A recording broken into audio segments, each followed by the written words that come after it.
You are listening to When Life Gives You Lemons, the podcast that speaks to high-performing individuals who have been through adversity but come back stronger. I'm your host, Emma Levy, a physiotherapist who has helped elite athletes on their way to Olympic success. This podcast was born following my own trauma when I was diagnosed with breast cancer at the age of just 36. Sat in the chemo chair, I set myself a goal of starting a podcast to explore resilience and the power of mindset. Big news this season, we are now on Patreon. If you enjoy what you hear and you want more content, ad-free episodes, or you just want to support the show, please head over to patreon.com/When Life Gives You Lemons, Emma Levy, or find us on the Patreon app. A small subscription fee for the price of just a little coffee makes a huge difference and will help keep me recording. Now on with this week's show. Today I'm welcoming Tom Ball to the podcast. Tom is a former teacher turned global performer who first rose to prominence with his show-stopping performance as a runner-up on Britain's Got Talent in 2022. He then went on to make history as the first ever group Golden Buzzer finalist on America's Got Talent, All Stars, Best of the Best the following year. As you can imagine, after that his life changed significantly. In just 3 years, Tom made the remarkable leap from classroom to concert hall. He has amassed over 140 million views online, scored 8 #1 iTunes rankings worldwide, and released his debut album, Curtain Call, which went top 5 in the UK charts in 2024. Tom's new single, Timeless, has recently been released, featuring the Royal Philharmonic Orchestra and recorded live at Abbey Road Studios. Currently headlining his major UK tour, Tom's highly anticipated second album, Spotlight, arrives this autumn in October. Despite this incredible success, Tom has had his fair share of lemons to contend with. Tom was diagnosed with type 1 diabetes as a child, and Tom has recently become a first-time father following a widely documented IVF journey. Thank you, Tom, for coming to chat today. Oh, thank you for having me. It's an absolute honour. I so appreciate it. And I've just read that long introduction about your background. But the past 3 years have been quite a journey, hey? It's been absolutely incredible. What a roller coaster. It's been from being a teacher to Britain's Got Talent, heading across the pond to America, then signing a record deal and then releasing, and I pinch myself when I say this, but a top 5 album in the UK, which was mad, to now with a brand new single coming out, recorded at Abbey Road. And it's been, oh, and I forgot the most important thing, my daughter, the birth of my daughter. So yeah, it's been a busy 3 years. But also, making music with incredible producers and writers. I saw Gary Barlow. Yeah, Gary Barlow wrote a song for me, my Christmas song. It's the only one I've got at the moment, and I love it. Every year it comes back out. Oh, brilliant. Does it feel normal yet? No, I don't think it ever will, and I never want it to feel normal. Every single day is a new adventure. Every phone call with my manager or with someone is just a new, exciting moment that I get to live and experience. It's great. That's amazing. So what is your background with music? I started singing when I was 8 years old, and it was my mum that really noticed that I wouldn't say I sang, I shouted in tune, but it was my mum that went, oh, he's got a bit of passion for music, and so she put me in for singing lessons, and I fell in love with it. And every waking hour that wasn't spent at eating, sleeping or at school was dedicated to music. Oh, wow. So did you know you were good at that young age? No. I still question it. It wasn't until really Britain's Got Talent where I went, oh, other people think I'm good enough to do this. I went into Britain's Got Talent very unsure of whether I was going to get buzzed off. I wasn't totally confident in my ability. Wow. And by the way, for anyone listening, if they haven't heard you sing, go and listen to him sing and you'll realise that that's the most absurd comment I've ever heard. Well, thank you very much. The most important thing is that I love singing, and if people enjoy listening to it as well, that's amazing. Yeah, and I actually haven't had a Britain's Got Talent contestant on the podcast yet. Oh, well, it's an honour to be the first. I'm very excited to ask you some questions. Like, how did you actually end up on the show? Did you send in your own application? Yeah, so I was a secondary school teacher at the time, teaching drama and music. Absolutely loved teaching, hard work, really hard work, but loved it. And COVID, we just had COVID, and I hadn't sung for maybe 3 years properly. And I saw an advert and I thought, oh, you know what? Let's just send in a video of me singing. What's the worst that can happen? It was a very spare of the moment. I was on holiday with my parents and I thought, okay, I've got an old video of me singing. I'll send it. What song were you singing? I think it was Feeling Good. Okay. Either that or Writings on the Wall, because those are the two songs that I always used to sing. Mm-hmm. And I sent it in. And I think that afternoon I got a phone call from a producer saying, can you send more? And also a video of you talking to camera, introducing yourself. And so I did that straight away. Then I got another phone call saying, can you come in and do the producer's tour, which is you go to an office and you sing, I think I sung 6 songs. No way. Yeah. 6 songs? 6 full songs? They stopped me once. They were like, okay, we've heard enough of that one, let's move on. But I had to prepare 6 or 7 songs. And I went in there was about 6 producers in a tiny little office space, and I sung to them and they went, okay, we'll be in contact. With a backing track? Yeah, all backing tracks. And then a week later I got a phone call saying, come down to the live recordings, the first round that's published. I had no idea that so much went on before you get onto the live shows. There's a lot. I think they've got to make sure that everyone's vetted, everyone's okay. And so, yeah, I think they check up on a lot of people, make sure that, you know, you're good enough or you make good telly as well. And so then you get into the live shows. Yeah. And is that what we see on TV? Yeah. So that first round, I was there for 10 hours, I think, 10, 11 hours of B-roll footage, interviews, and then eventually I went onto stage. And to be honest with you, you're there for quite a while. You kind of settle into it a little bit and you kind of forget that you're going to step out onto that stage and see the judges and do your moment that you've seen so many times on telly. And it didn't hit me until I was standing in front of Ant and Dec. And they went, Tom, you're on. And they had to tell me about 2 or 3 times to go on before I realised, oh, they mean it, I'm going on stage. And then eventually you were a runner-up, is that right? Yeah, I came 3rd in total on Britain's Got Talent. Wow. And did your life change straight away? It changed straight away after the first audition. I remember stepping out. I went over to the Isle of Wight. Me and my family love the Isle of Wight. We've been there countless times. And that next day I was like, I'm going to escape for a while because it's blown up on social media. I'm going to escape. And I got on a train and the train ticket guy came over to me and went, you were on TV? And I was like, oh, yeah, okay. And literally for the rest of the day, for the rest of the week, the month, everyone stopping, talking, chatting. Absolutely incredible. I loved it. It was a really lovely moment. So you did love it. It wasn't too much. It wasn't intrusive. It's overwhelming, but you can always step away by going in your house or, you know, just switching off for a while. Mm. But it's I was very lucky. I got lovely comments, lovely kind of perception from the public.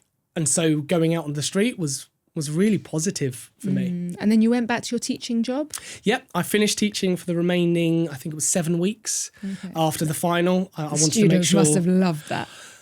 I earned some respect, I think, from they listened a lot more. I loved that school and I loved those students. They were fantastic. But I made sure that I finished that school year. I didn't want to leave them in a situation where they had a teacher that wasn't a specialist in their subject. I had GCSE students. Wow. And then you went on America's Got Talent All-Stars. Yeah, I was invited to hop across the pond and appear in AGT All-Stars, and that was on another level. Was it? Well, Britain's Got Talent, you're there for 2-3 days in total across all the filming. AGT, I was there for pretty much 2 weeks because they bring you in each day for different filming in different locations, and it's this big show. It's massive. Yeah. And you got the group golden buzzer. First ever group golden buzzer, which again, I talk about on my shows, especially on tour. I talk a lot about pinch me moments that I don't quite believe happened. And that was one of them. It was a real moment. Yeah. And then you go home. And yep. I mean, what do you do? What do you do next? So I went home after the first audition on AGT and I got married. Is exactly what I did. I had my wedding booked. And then the week after I got married, I went back out to do the final with my new wife, my wife. Nice. And then you got a record deal straight away, or was that a bit of a process to get there? Yeah, so America, really gave us permission to go home and start recording. So I recorded 2 of the songs that I sung on AGT. I sung Sound of Silence and Creep, and we went to the studio, we recorded it, and we released it the day of the release of AGT, if that makes sense. So the day that it was televised was the day that we released the single, which did really well. I mean, Sound of Silence has over 87 million streams. It's, again, pinch me moment, really a mad achievement. And who's running that all for you? Is that like an agent or is that a record company? So to begin with, it was all self-funded with my manager. My manager is absolutely sensational. Massive shout out to Jay James, because without him, none of this would be possible. Oh, wow. He truly is a diamond. He's amazing.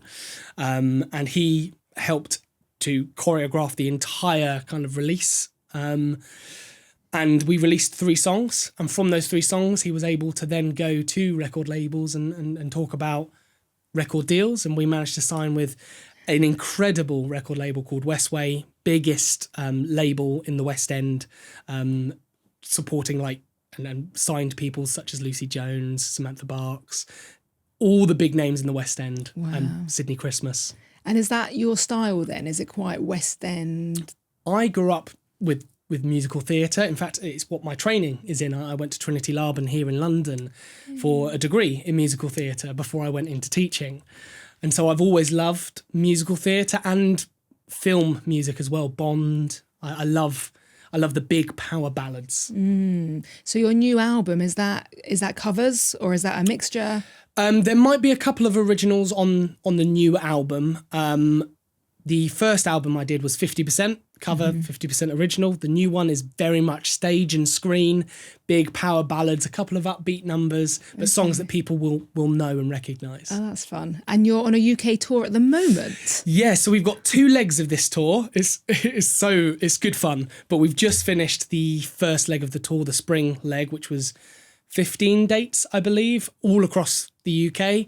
It was so well received. I loved every second, and I cannot wait to get back out on tour this autumn. Yeah. And do you kind of aspire to be on the West End in a musical, or has that left you now? No, not completely. Not completely. I'm loving what I'm doing. I'd love to tour every single year, release new music, travel the world. It's the best job in the world, if you can call it a job. But West End is always going to have somewhere in my heart, West End or Broadway.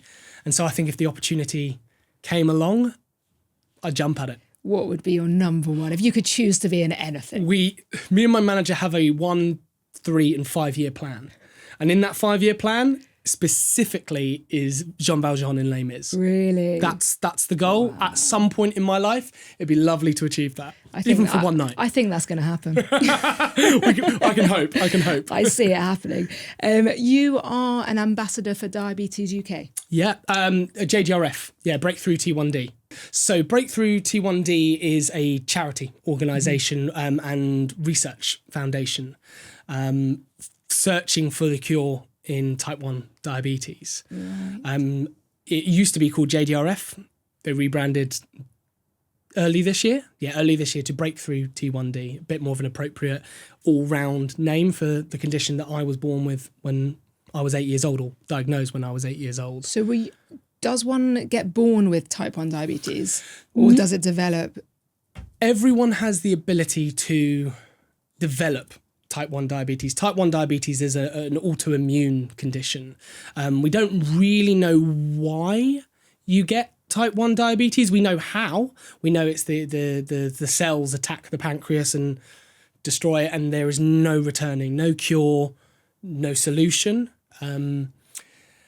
other than self-management through injections, through pumps, through something called CGMs, which I wear on my arm. It's a continual glucose monitor. Correct. Do you know what? I think since things like Zoe, have you heard of the Zoe app? Yes, I did, yeah. I was just telling Julian, our producer, about Zoe, funnily enough. But I think people are more familiar with those continual glucose monitors because companies are using them on normal people without diabetes. Yeah, absolutely. I mean, the Zoe project uses what is called a Libra. Or at least it looks like a Libra. I haven't done enough research into it, but it's the exact same size, shape, and so I believe it's probably a Libra, which is a brand of CGM that is given to us through the NHS. I don't use a Libra, I use a Dexcom, but it's very similar. So you were diagnosed with diabetes when you were 8 years old? 8 years old, yeah. How did that diagnosis come about? It was tough. There's 5 symptoms for diabetes that every foundation charity will talk about constantly, because the biggest thing with type 1 is to catch it as early as you can, because you can go into something known as DKA, which is diabetes ketone acidosis, which is really serious. I mean, you're talking hospitalization to an extreme potential fatal. And so catching it as early as you can, important, because then you can start managing it as early as you can. But those 5 symptoms are thirst. I got very thirsty. I was drinking bottles and bottles of water throughout the day. Of course, then subsequently toilet, needing to go to the loo a lot. Thin, so you lose a lot of weight, and I lost a scary amount of weight, a lot of weight. Tired, so you feel tired constantly. So your mum took you to the doctor? Took me to the doctor just because I lost so much weight, to the point that you could see my rib cage. Like it was really unhealthy.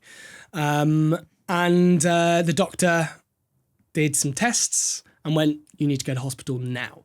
Wow. Like, don't wait. Grab a bag, go. It was directly after a school day, and so I was hungry and tired and thirsty, and went straight to the hospital. They saw us within 30 minutes, did all the tests that they needed to do, and then they came into the room. My mum and dad was sitting or standing just by me, and they said, "Your son's type 1 diabetic." Me as an 8-year-old had no idea, not a clue what this meant. The only reason I knew that it was as serious as it was because of my mum's reaction. She had to leave the room. She got very emotional, and I was like, "Oh, this is serious." And then I was in hospital for about 6 days, as they essentially run you through an entire degree worth of information about how to stay alive and how to manage your type 1 diabetes. Back when I was diagnosed, you were on injections. Yeah. Pumps weren't really a big thing. I think there was a couple, but the NHS weren't going to put you on those. You were on pens. Was that a daily injection? That was 2 injections a day to begin with, which quickly ramped up to 3, 4, and then 5 injections a day. Because essentially what you're doing is you're injecting for everything you eat. Every single time you eat, you need to do an injection. And then very often you also do another form of injection called a long-acting, which is your basal, which keeps you ticking over so that you don't suddenly go high or too low. And so I ended up being on 5 injections a day before moving on to a continuous pump, which injects me every 3 minutes. I mean, that must have changed your life, though, when you went from the injections to the pump. I was really scared to go onto a pump. I was probably about 12 years old at the time. I'd just moved up to secondary school. And in my head, my parents were like, "I think we should talk about getting you a pump." The NHS have said, or my doctors have said, "We can have a pump if you'd like to." In my head, I was thinking big Argos catalogue, and I was going to choose a massive bike pump that I had to carry everywhere with me. And I didn't like the idea of it. And it wasn't until I did a little bit more research into it and my doctors showed me what it was that I went, okay, this is potential. But in those days, all the pump really did was give a permanent needle into you constantly that would inject you every 3 minutes, which was the same as what my basal was doing. And then you'd inject again for your meal. So nothing changed really. You still had the same complications of getting it wrong, no real support. It was just you had a needle that you didn't have to constantly stab into you. You had a pump that was already in you. It wasn't until 6 years ago, 6 years ago, I'd say, that something called closed loop systems became a big thing, which is where your CGM that tests your blood glucose every 5 minutes and your pump could talk to each other. And then what allowed that to happen is the pump takes it a little bit out of your hands and injects you if you go too high. So you don't have to think about it. It does it for you. And that is a game changer. Yeah. because suddenly you've got someone else. I call it my personal assistant. It's there looking after me when I don't need to think about it. And as soon as I need to think about it, it will do what I need it to do, but it's looking after me. Yeah. And so for the life that I live, and traveling all the time, very irregular, the closed loop system is just it's amazing, really, isn't it? But as a kid, a really young kid growing up with diabetes, do you remember like how you felt about it? Were you embarrassed, or would you tell your friends, or was it kind of your little secret? When I moved in primary school, I think I was okay. It was a bit of novelty, and I think no one really knew, and there's not as much social pressure in primary school, and so I was okay in primary. But the moment I moved up to secondary school, especially when I got a pump, I think I started to be a little bit more wary of not feeling like I'm different and not wanting to be different. And so I often went to the music rooms at lunchtimes to do my injections, eat my lunch, so that I didn't have to do that out in public. And so I used to hide away a little bit. And to be honest with you, all throughout my life up until after Britain's Got Talent, I didn't talk about it publicly. I didn't tell anyone at Britain's Got Talent about the condition because I didn't want that to be a focus. I was dealing with it somewhat okay most of the time, and that was enough. And then when I went on Britain's Got Talent, that's when I went, I've got this platform that I want to try and use for some good in some way, and so we decided that we would publicly talk about the condition. And then that's when we became a patron, honorary patron for Breakthrough T1D. And it's been a wonderful way to connect with an incredible community. Me and my manager, Jay, whose son is also type 1 diabetic. He wasn't when we first started working together. This craziest story. But my manager's son, Franklin, incredible little boy. He was 3 years old. Wow. Jay had been working with me for 3 months. Jay had no idea what type 1 diabetes was. He'd been to a couple of events with me where he'd seen me do it. And then 3 months later, I got a phone call while we were in the Isle of Wight again. And he went, my son's just been diagnosed. What do I do? And so we started working together, talking a lot more. Franklin has absolutely inspired me to be a better diabetic because I see what he does, what I should be doing. And I like to think that I'm hopefully a little bit of a role model for him to see that you can achieve what you need to achieve or what you want to achieve, and it's not a limitation. Yeah. And so we set up a peer support platform, me and Jay, with some incredible people called My Diabetes Story, and we go live every single Tuesday, bringing on some incredible guests to talk about type 1 diabetes, and it's a wonderful, wonderful place. Yeah, it's amazing because really awareness is so important, isn't it? So often not spoken about or spoken about incorrectly. There's a big difference between the different types of diabetes.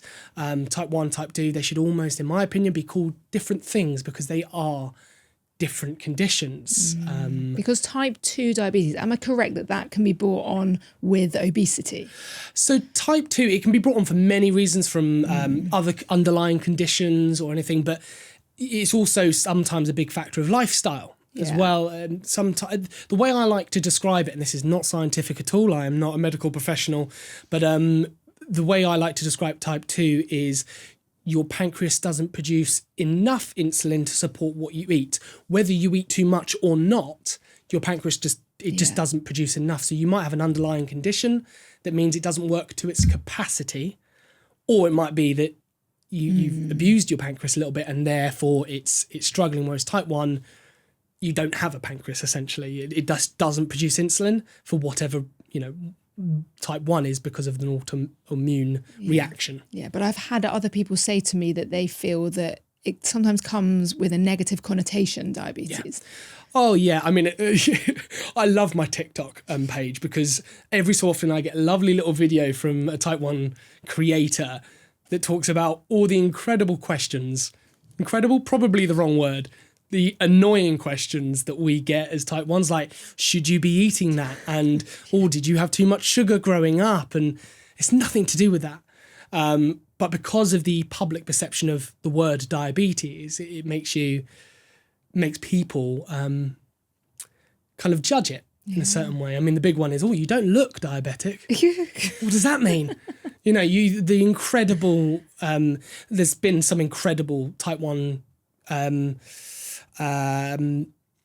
ambassadors, type 1 warriors in sports, in the Olympics. Yeah. I mean, JJ Spawn just won the US Open. He's type 1 diabetic. Yeah. You know, you can do that. It doesn't hold you back. Yeah.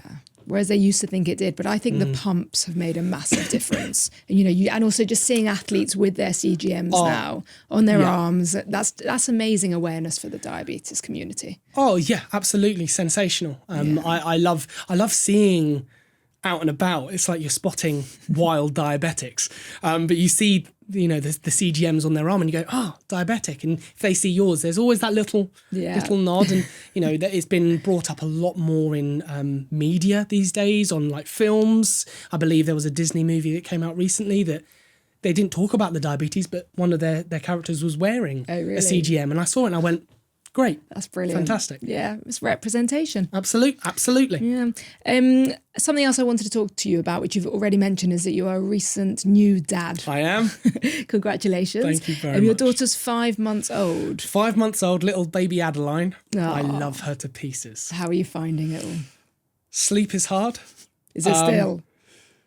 She's going through waves. She's at the 4-month regression. She did so well, and now not so much. Like last night, it was a rough night last night. I'm not gonna lie. Sorry. Oh, it's fine. To be fair, I shouldn't complain. My wife deals with a lot of it. Exactly. You got to come on the train and come into London. Oh yeah, I was like, bye, love, bye. No, she's an incredible, massive love for my incredible wife. Oh, amazing. But yeah, it wasn't an easy journey. No.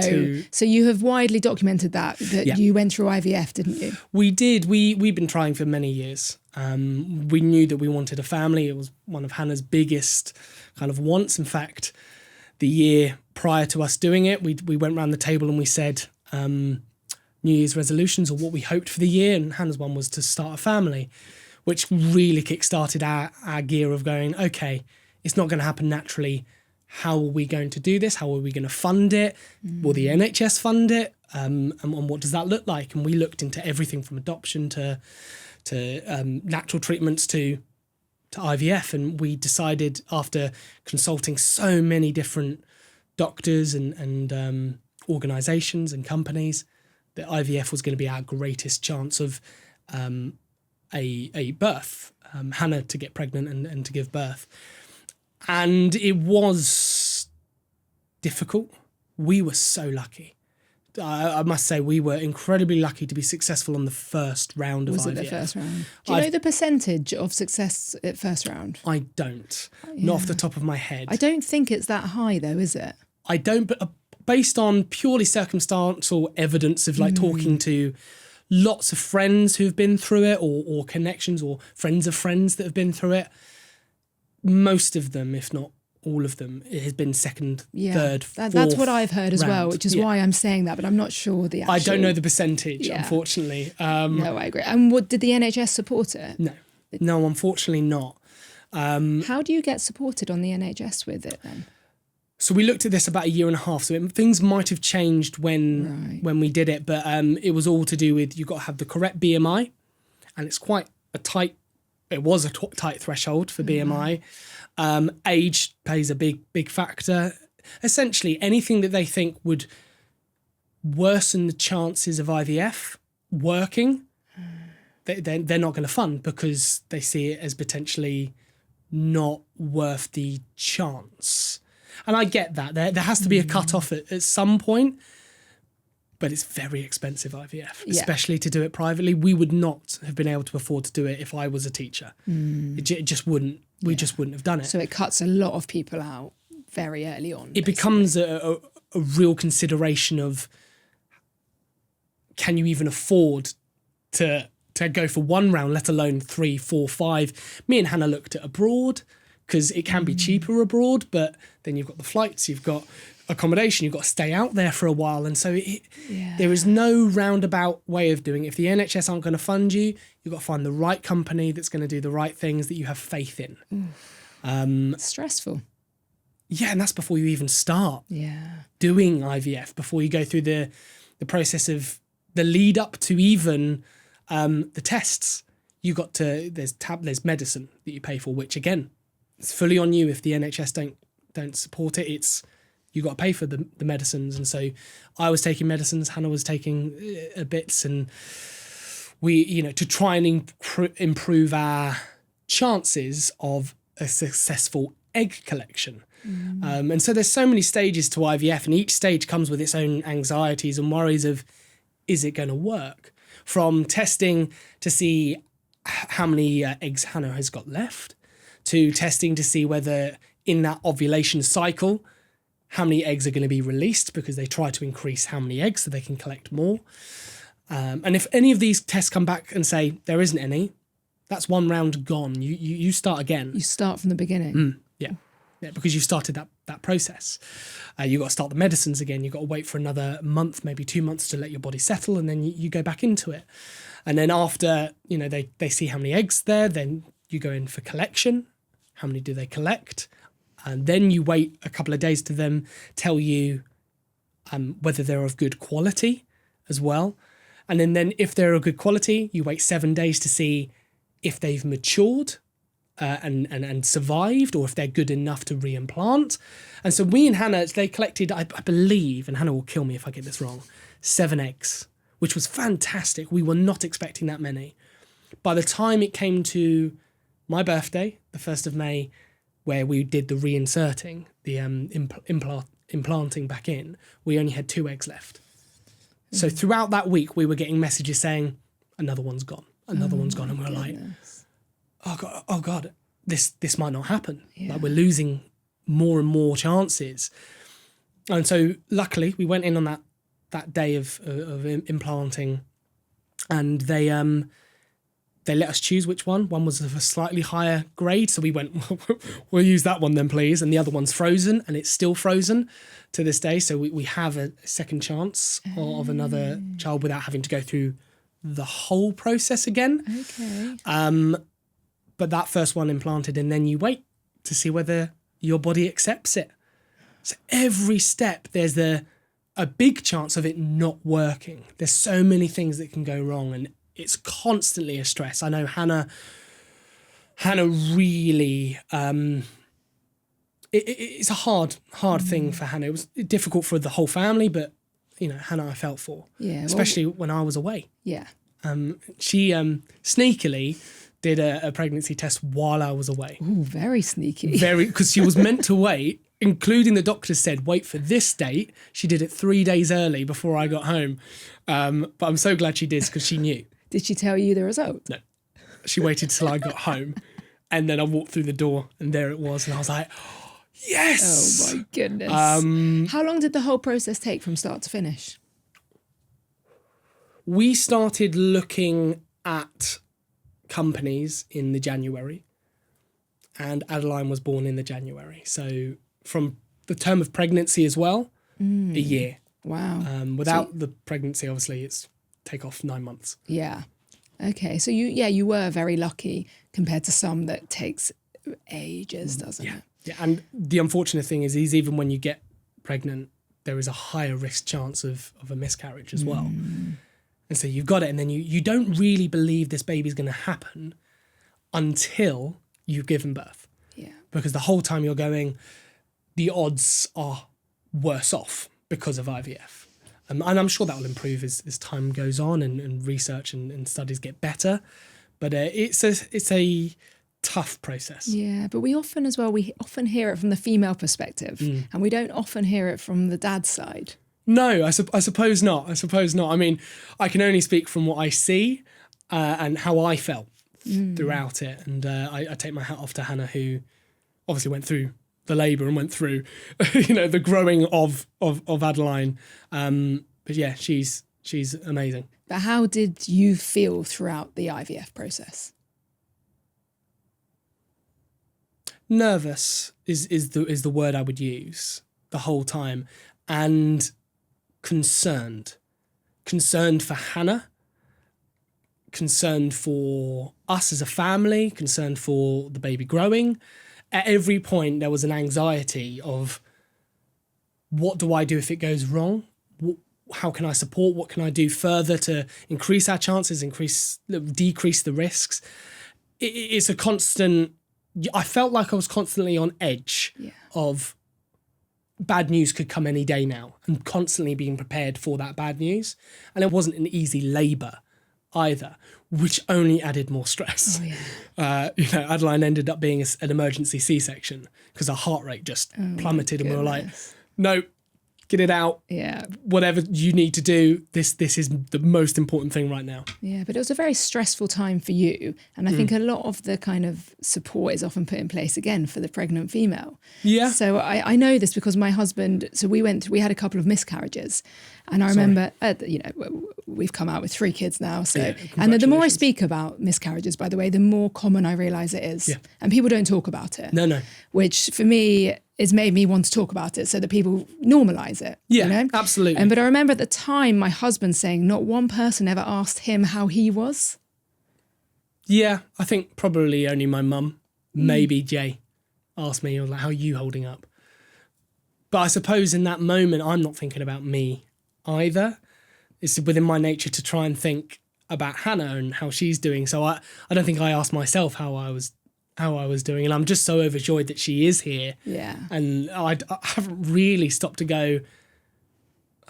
until this moment stopped to think about really how I was feeling throughout it. Yeah, isn't that interesting though that you hadn't thought about that? No, I hadn't. I'd only really thought about Hannah and that stress that she was going through. Yeah, but I think it's important to just consider that side of things as well. Absolutely. But it must have been amazing when the baby came. Oh, I held her in my arms. I sung to her straight away, and I was beautiful. Is she going to be a musical theatre star as well? She loves music. If she's crying, and granted, we're very lucky she doesn't cry too much at the moment. I've heard that if you have a good baby, the terrible twos are awful. So I'm looking forward to that. But every time I start singing, she just stops and looks. So she loves music. In fact, I've got a piano in my house. And I sat her in front of it, and she just started whacking it. I was like, great. She'll be a pianist one day. Yeah. But so, you've had great success, but like we said, you have had some challenging times along the way. Do you feel that those challenging times have helped you to get to where you are today? I think every challenge that you face and you overcome does make you stronger. Both in a kind of a moral, personal way, but also in a social setting. I've gone through so many situations talking to medical professionals that my confidence to talk to anyone of any varying degree of knowledge has tenfolded. I don't have to know everything. I can rely on other people to know those things, and you only learn that through experience and through talking. And I think for me, as a musician, as an artist, when you go through tough times, you pour that into your artistry, for me, which is my music, my songwriting. There's a song on my first album called Home Again, which I wrote in that first year of my new life after Britain's Got Talent, talking about the challenges of being away from home. The hardest thing I faced over the last 3 years, and it's been a very blessed, privileged life over the last 3 years, has been being away from family, and specifically being away from Hannah in that first year. And I went through a weird period of I can't talk about the bad things because look at what I've got around me. I can't talk about that. That looks ungrateful. But it's true, it's honest. And so I sat down behind my piano at 3 a.m, much to Hannah's annoyance, and I wrote a song about missing home and wanting to be home, comfort, secure, safe. And I wrote that song and I sent it to my manager, and he went, that's on the album. That has to be on the album. And so we recorded it. And it wasn't until I was touring this year, playing that song on stage, where it all kind of came back tenfold, because now I'm away and I don't just have Hannah, I've had Adeline as well. And so there's more than one time on stage that I've got very emotional. During that song? Yeah. And I know that song's connected with so many other people who've come over to me at the end of the show saying, that song, that means so much for me. But military have come over to me and said, being away from home in that setting, being away in a war zone, that brings back so many feelings and emotions, and thank you so much for playing it. And it's so lovely to see how your music can impact other people, and it all comes from a very real, raw, true place, and overcoming challenges. That's where the rawness comes from. Yeah. And the overcoming challenges that you had to do as a kid with your diabetes, I wonder if that also just gave you a resilience to keep pushing, Yeah. to get to where you are today. Because it's not easy to find yourself where you are. No. The challenges I faced as a kid, especially feeling like I didn't fit in secondary school, has influenced a lot of what I do, a lot of what I sing about, and the message that I try and kind of give out to the world. Again, on my first album, there is an original song called Let Me Live. It was the first songwriting session I ever did after Britain's Got Talent. I went into that room with an incredible songwriter called Matthew Nolan, and he said, what do you want to write about? And I hadn't even thought about it. I went into that session really naive, and I sat there and I said, I want to write about my type 1 diabetes, but I want it to be universal. I don't want someone to listen to it and go, oh, okay, well, I can't connect to that in any way. But if you listen to the lyrics and relate it to me, or at least if I listen to it and I relate it to me, it is the most true song I think I've ever written about my diabetes, about my childhood and growing up with it. Very raw, very truthful, very honest. And I love that song. It's a good one. I'm going to have to listen. Oh, I hope you enjoy it. Do you feel like you fit in now? I feel like I've got great people that make me feel like I belong, being more so part of the diabetes community and knowing so many other people that have gone through IVF. I feel like I know other people that might feel the same as me, and so that makes me feel like I belong. I think there's still moments where I step into a room and something goes wrong with the diabetes, because it's not fail-safe. The pumps are fantastic, but you've still got to look after yourself, and moments happen and you go, I don't want to deal with this right now. I want to go see this show. I want to get on the plane without feeling rubbish. And that kind of steps you back, because you look around sometimes and you go, how easy does that person have it to do what they're doing? But equally, I don't know what that person's going through. They might have something else. And so it's trying to stay grounded and level-headed with it. But it can be a real challenge to not feel like you're different, especially when you're dealing with it in that moment. So when you were at school and you said you didn't feel like you fitted in, was it because of the diabetes, or was it more because of your love for music and musical theatre? A bit of both. Okay. A bit of both. I mean, diabetes was probably one of the biggest factors. I didn't want to talk about it too much. Obviously, people knew I was diabetic. It was so hard to hide, because you end up doing finger pricks in the class, and teachers telling you off sometimes because they don't realise what you're doing. And so it draws attention and everyone knows. But also, I think I was the only boy in my whole musical theatre class in secondary school. I was the only guy there. And so I became known as the musical theatre kid. And so I feel like I was quite different throughout secondary school, and throughout all school, and diabetes and music was a combining force. But starting to talk about it all now, and being really open about the diabetes and being an ambassador, hopefully you will become stronger. You'll find strength in that vulnerability. That's what people often say, isn't it? Talking about it, being open, and then it makes them feel really strong and empowered. It's very cathartic, I find, talking about diabetes. I always say now, if anyone ever comes over to me and say, oh, can I ask a question about diabetes? You can ask me a million questions about diabetes. I'll talk about it for hours. I don't know everything, but I can share my experiences and hopefully educate you in a little bit more of a way so that you understand for anyone else that becomes type 1 diabetic. If I've got time to just tell one story about that is, as a teacher, I did not tell my students about my condition at all. Didn't need them to know. It wasn't important to their education. I had more pressing things to deal with. However, there was one instance with a year 7 class where I had a really bad hypo during the lesson, and they could see that, and they could see I was finger pricking, and they year sevens, they're curious, they want to know what's going on. And so I had a choice to make in that moment of, do I stop the lesson for 10 minutes, talk about the condition, or do I brush them off, try and get through it myself or call for help, and they'll never know. And I decided to stop the lesson for 10 minutes. And I said, look, this is what it is. I explained it to them and I allowed them to ask me as many questions as they liked. The scary thing is about 2 weeks later, I noticed one student was missing from that room. And I was like, oh, that's unusual. She's never not at school, but weeks went by and she still wasn't there.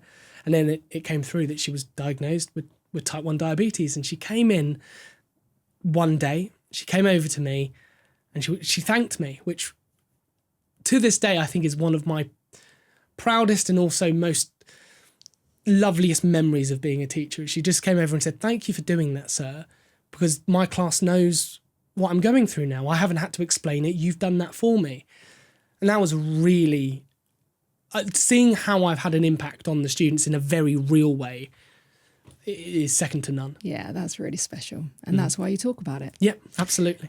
Final question that I ask all of my guests. Go for it. If you could go back in time to when things were at their hardest, what do you wish you could tell yourself that you know now?